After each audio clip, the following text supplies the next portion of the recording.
Nakabaliktad na sa bangin ng madatna ng otoridad ang nahulog na mini dump truck na ito sa Naga, Zamboanga, Sibugay. Patungo ito sa bayan ng CI para mag-deliver ng panindang diesel. Sugatan ng driver na nag-iisang sakay nito na nakatulog umano habang nagmamaneho ayon sa pagtatanong ng pulisya. Agad dinala sa ospital ang driver. Nakikipag-ugnayan na ang otoridad sa may-ari ng sasakyan. Isang SUV na hinarang dahil sa traffic violation ang nakita ng armas at sangkap ng pampasabog.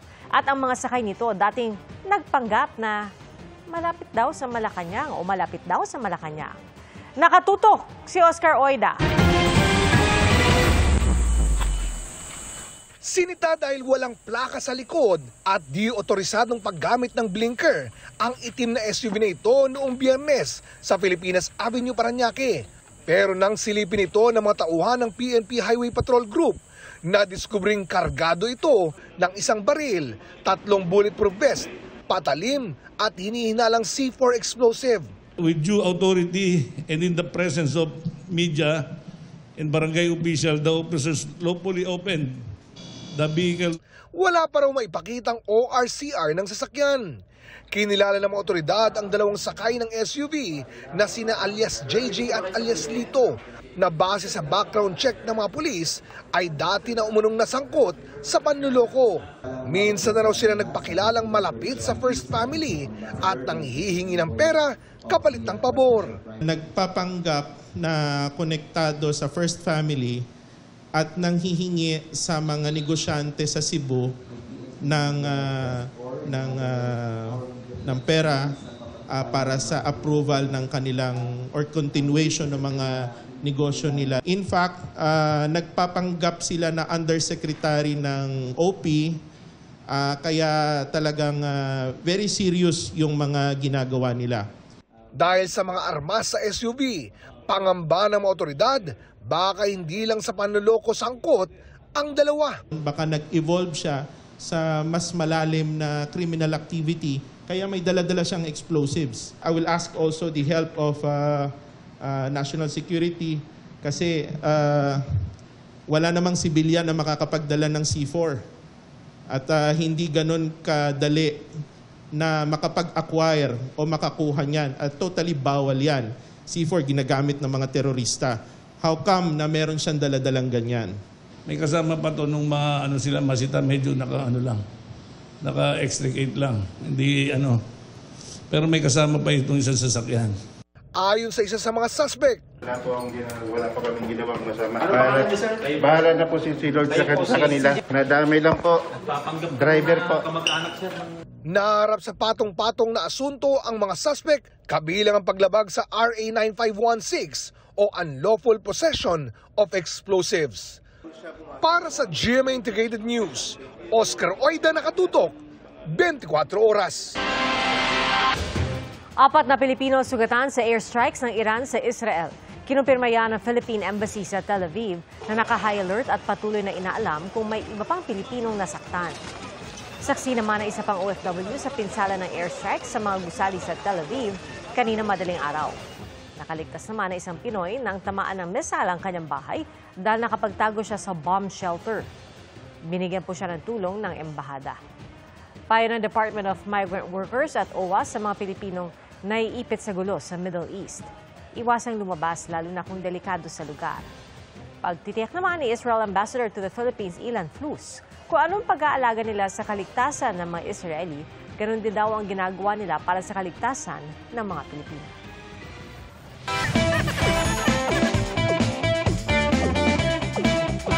Masaya raw mag-aral kung inspired. Tinanong naman namin ng mga netizen ano ba dapat ang priority habang nag-aaral at kung mapapapili, sino kaya ang gusto nilang seatmate? Ang pulso ng netizen sa pagtutok ni Oscar Oida.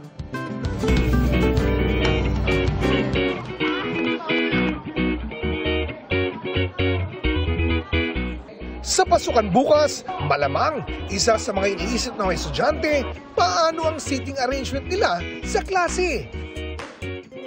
Kaya nagpa-quiz kami sa mga netizen. Student or not, sinong bet mong seatmate? Si honor student? Si crush? Si tropa? Si most behaved classmate? O no choice kasi alphabetical order? Oh no! Sabi ng isa, honor student para raw marami siyang matutunan. Bet naman ng isang netizen si Crush para raw ganahan mag-aral. Wow! Why not both? Sabi naman ng isa, para kahit saan ibaling ang tingin, matalino na, inspired pa. Sagot ng isa, si Tropa, para kapag bumagsak siya, alam niyang hindi siya nag-iisa. Gusto namang katabi ng isa, yung gaya niyang tahimik. Sagot naman ng isa na letter Y ang apelyido, no choice dahil alphabetical order. Pero wag ka, ang sagot ng isa, nakatabi raw niya ang crush niyang top student by alphabetical order at sila pa rin daw hanggang ngayon. Sana all! Speaking of love life, nagtanong din kami sa netizens kung okay lang bang magka-love life sa school o pagka-graduate na lang. Kindly explain. Para sa isang netizen, walang masama sa love life habang nag-aaral. Basta raw, love helps you grow and not slow you down. Big no naman para kay Ian dahil may tamang oras daw para sa lahat ng bagay. Kapag daw hindi mo kayang i-manage ang priorities mo, mas malaki pa rin daw ang tsansa na maapektuhan ang pag-aaral. Tama! Pay attention everybody! Study first din muna ang isang nag-comment. Mahirap daw magsiksik ng oras para sa love. Pero isang netizen napatanong kung kumusta na ang mga napagsabay ang pag-aaral at love life. Dahil siya raw nakagraduate na at lahat, NBSB pa rin o no boyfriend since birth. Kung nais nyong ma-feature ang iyong comment, lumahok at mag-share ng saloobin sa iba't ibang issue sa 24 Oras Weekend at GMA Integrated News Facebook page. For now, class dismissed. Para sa GMA Integrated News, Oscar Oida, nakatutok 24 oras. Isang batang lalaki sa Sarangani ang nasawi sa rabies matapos makagat ng aso. Pero ang aso, kinain pa ng mga residente. Ang sa Sarangani Provincial Health Office nitong Mayo, nakagat ng asong gala ang batang edad 9. Pero hindi siya nagsabi sa kanyang magulang at nitong Lunes, nakita ng sintomas ng rabies ang bata kaya dinala sa Alabel Rural Health Unit. Tinurukan siya ng unang dose ng rabies vaccine pero namatay kinabukasan. Agad hinanap ng mga otoridad ang nakakagat na aso pero nadiskubring kinatay at kinain ng 30 residente ang aso dahil nanghihina raw. Ayon sa Provincial Health Office, binakunahan na rin ang mga kumain ng dog meat. Binaha ang ilang lugar sa Mindanao dahil sa masamang panahon sa magdamag. Binaha ang daycare center na ito sa Kiamba, Sarangani.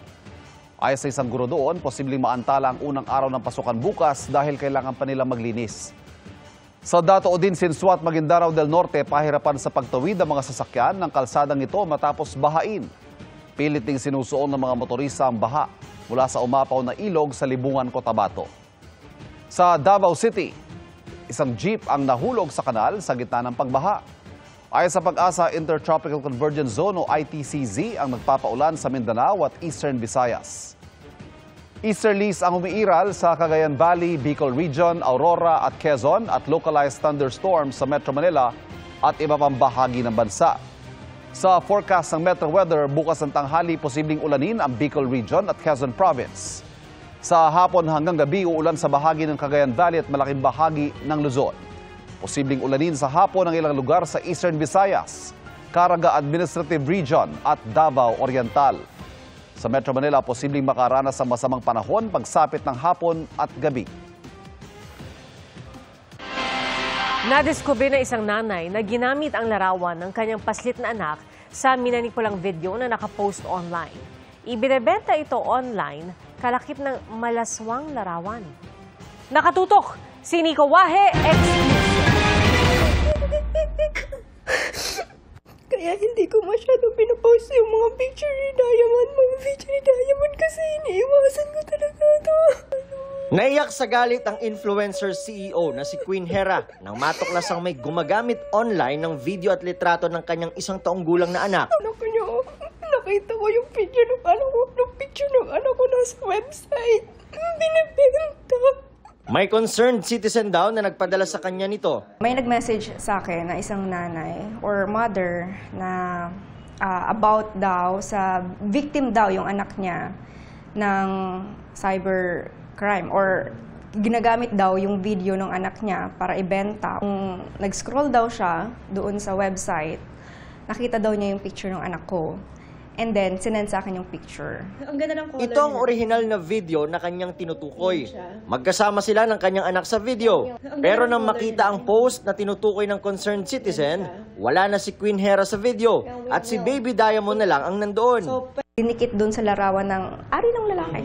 Na parang yung nagsasalita, yung anak ko, nakabuka yung bibig. Nakadikit doon. Mapapamura ka talaga sa galit. Sobrang bata pa ng anak ko para babuyin nila ng gano'n. Nakalagay sa post na ibinibenta ito ng 1,500 pesos.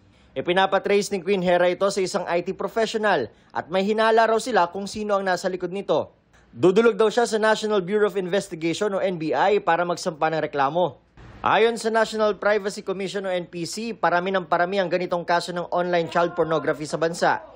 Napapansin kasi namin na dahil nga sa AI or artificial intelligence, parami ng apps no, na gumagamit ng mga pictures.